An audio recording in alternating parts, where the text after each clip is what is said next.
रखी नजर हर खबर पर। Today news Rajasthan. नमस्कार, मैं हूं पूजा और आप देख रहे हैं टुडे न्यूज राजस्थान। यदि आपने अब तक हमारा चैनल सब्सक्राइब नहीं किया है तो आज ही सब्सक्राइब कर लीजिए और बेल आइकन दबाना नहीं भूले। आइए अब रुक करते हैं आज की हेडलाइंस की ओर। 95 वर्षीय बुजुर्ग ने 90 साल की जीवन साथी संग लिए 7 फेरे। 70 सालों से रह रहे थे दिल्ली में। बेटे बेटी और पोते पोतिए हुए बारात में शामिल। उदयपुर अहमदाबाद हाईवे पर हुआ भीषण सड़क हादसा। तेज रफ्तार कार ट्रक में जा घुसी। हादसे में गुजरात के बिजनेसमैन और ड्राइवर की हुई मौत। बैंक में हुआ बड़ा बैंकिंग घोटाला। महिला मैनेजर ने 41 ग्राहकों के खातों से उड़ाए 4.5 करोड़ रुपए। परिजनों के नंबर पर ओटीपी भेजकर करती थी धोखाधड़ी। तो यह थी हेडलाइंस और अब खबरें डिटेल से। डूंगरपुर जिले के गलंतर गांव में एक अनोखी शादी देखने को मिली। यहाँ एक 95 वर्षीय बुजुर्ग रामा भाई अंगारी ने 90 वर्षीय जीवली देवी संग विवाह के 7 फेरे लिए। खास बात यह रही कि दोनों पिछले 70 वर्षों से लिव इन रिलेशनशिप में रह रहे थे और उनके 8 संतानें और कई पोते पोतियां भी हैं। रामा भाई और जीवली देवी की इस शादी को पूरे गांव ने उत्सव की तरह मनाया। बिंदोरी में डीजे पर गांव वाले बेटे और पोते सब झूमते नजर आए। विवाह की रस्में पूरे पारंपरिक रीति रिवाजों के साथ निभाई गई। बताया जाता है कि दोनों ने युवावस्था में ही साथ रहना शुरू कर दिया था, लेकिन सामाजिक रूप से शादी नहीं की थी। अब बुजुर्ग अवस्था में उन्होंने अपनी संतान के सामने विवाह करने की इच्छा जताई। उसके बाद उनके बच्चों ने अपने माता पिता की शादी करवाई। रामा भाई पहले गुजरात में कुएं खोदने और खेती का कार्य करते थे। वहीं जीवली देवी ने माड़ा संस्था में हैंडलूम का कार्य कर कई सालों तक दरिया बुनी।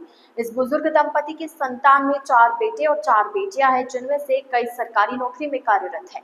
दोनों बहुएं भी सरकारी सेवाओं में हैं। गांव में ये शादी चर्चा का विषय बनी रही। लोगों ने इसे प्रेम, समर्पण और जीवन भर के साथ निभाने की मिसाल बताया।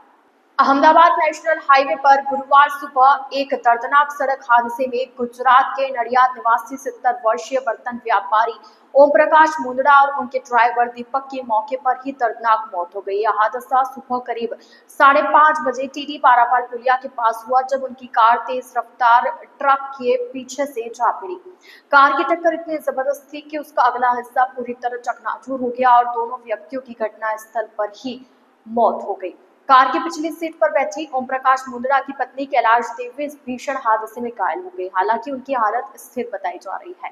गोवर्धन विलास थाना पुलिस के अनुसार मृतक मूल रूप से राजसमंद जिले के निवासी थे और फिलहाल गुजरात के नडियाद में रहकर बर्तन व्यवसाय कर रहे थे। वे पत्नी के साथ चित्तौड़गढ़ में एक पारिवारिक कार्यक्रम में शामिल होने के लिए जा रहे थे। हादसे की सूचना मिलते ही गोवर्धन विलास थाना प्रभारी दिलीप सिंह अपनी टीम के साथ मौके पर पहुंचे और राहत कार्य शुरू किया। कार में फंसे शवों को बाहर निकाला गया और एम्बुलेंस से एमपी अस्पताल की मोर्चरी में भिजवाया गया। पुलिस ने पीड़िता कैलाश देवी से पूछताछ कर उनके दामाद पंकज तोशनीवाल को सूचना दी।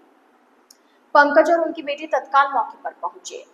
कोटा के आईसीआईसीआई बैंक की डीसीएम ब्रांच में तैनात महिला रिलेशनशिप मैनेजर साक्षी गुप्ता द्वारा किए गए करोड़ों के फर्जीवाड़े ने बैंकिंग सेक्टर की सुरक्षा पर गंभीर सवाल खड़े कर दिए। साक्षी पर आरोप है कि उसने 2.5 साल की अवधि में 41 ग्राहकों के 110 खातों से करीब 4 करोड़ 58 लाख रुपए निकालकर शेयर बाजार में निवेश कर दिए, जिसमें अधिकतर राशि डूब गई। साक्षी ने यह धोखाधड़ी बेहद सुनियोजित तरीके से अंजाम दी।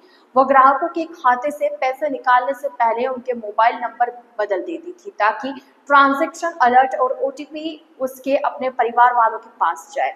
इस दौरान उसने कई एफडी समय से पहले तुड़वाई, पर्सनल लोन लिया और ग्राहकों के डेबिट कार्ड तक का उपयोग किया। बैंक के ब्रांच मैनेजर तरुण दादिच ने 18 फरवरी 2025 को उद्योग नगर थाना में साक्षी के खिलाफ रिपोर्ट दर्ज करवाई थी। जांच अधिकारी एसआई इब्राहिम के ने बताया कि साक्षी ने 2020 से 23 के बीच धोखाधड़ी की। एक ग्राहक द्वारा 1.5 लाख रुपए की एफडी की जानकारी मांगने और एक वरिष्ठ महिला ग्राहक के खाते से 3.22 करोड़ के ट्रांजैक्शन के बाद मामले की जांच शुरू हुई थी।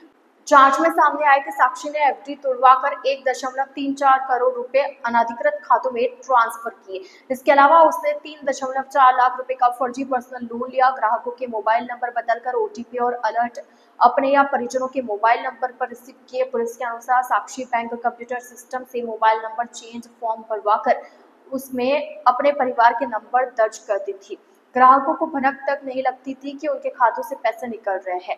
उसने इंस्टा कियोस्क, डिजिटल बैंकिंग और इंटरनेट बैंकिंग के जरिए भी लेन देन की। साक्षी ने अपने पिता के करीब 40 से 50 लाख रुपए भी शेयर बाजार में लगा दिए, जबकि परिवार को इसकी भनक तक नहीं थी। उसने कई डीमैट खातों में भी अवैध रूप से पैसे ट्रांसफर किए। पुलिस उसके परिजनों की कॉल डिटेल खंगाल रही है और ये जांच कर रही है कि क्या इस पूरे घोटाले में कोई और भी शामिल था। साक्षी गुप्ता को 31 मई 2025 को गिरफ्तार कर पुलिस रिमांड पर लिया गया। पूछताछ में उसने पूरी योजना की जानकारी दी। पूछताछ के बाद उसे न्यायिक अभिरक्षा में जेल भेज दिया गया। भीलवाड़ा में अवैध खनन में गिरे 2 युवकों की मौत हो गई। करीब 9 घंटे चले रेस्क्यू ऑपरेशन के बाद गुरुवार सुबह उनकी बॉडी बाहर निकाली गई। हादसा बुधवार शाम 6 बजे जिले के बागोल इलाके के अवैध फेल्सपार और कार्टज मिनरल की खान में हुआ। दोनों युवक करीब 150 फीट की गहराई में सैकड़ों टन पत्थर मिट्टी के नीचे दब गए थे। अवैध माइनिंग में मौत के बाद विभागों पर भी सवाल उठ रहे। पुलिस व माइनिंग विभाग को यहाँ की अवैध माइनिंग की जानकारी है, लेकिन कोई एक्शन नहीं लिया गया। अवैध माइनिंग में मौत के बाद विभागों पर भी सवाल उठ रहे। पुलिस व माइनिंग विभाग को यहाँ की अवैध माइनिंग की जानकारी, लेकिन एक्शन नहीं लिया गया। पुलिस के अनुसार यह अवैध खान दादिया गांव के निकट चारागाह भूमि पर है। बुधवार शाम को भी यहां अवैध माइनिंग हो रही थी। अचानक ही पत्थर और मिट्टी ढहा गई। इसमें पुरोहितों का खेड़ा निवासी उदयराम भील और बाजिया खेड़ा में रहने वाला राजकुमार जाट दब गए। हादसे की सूचना पुलिस को शाम 6 बजे मिली। रेस्क्यू ऑपरेशन के बाद पहला शव गुरुवार सुबह करीब 6 बजे निकाला गया। दूसरा शव सुबह लगभग 9 बजे निकाला गया। यह खदान करीब 150 से 200 फीट गहरी बताई जा रही है और पिछले लंबे समय से अवैध रूप से संचालित की जा रही है। हादसे के बाद मौके पर मौजूद मजदूर और खान संचालक ने इनको निकालने का प्रयास किया, लेकिन सफलता नहीं मिली। इसके बाद पुलिस को सूचित किया। वहीं अजमेर से बुलाई गई राज्य आपदा प्रबंधन की टीम करीब 6 घंटे बाद रात को 12 बजे मौके पर पहुंची। इसके बाद रेस्क्यू शुरू हुआ। टुडे न्यूज राजस्थान के इस बुलेटिन में फिलहाल के लिए इतना ही। तो अब दीजिए इजाजत पूजा को और आप इसी तरह बने रहिए टुडे न्यूज राजस्थान के साथ। नमस्कार।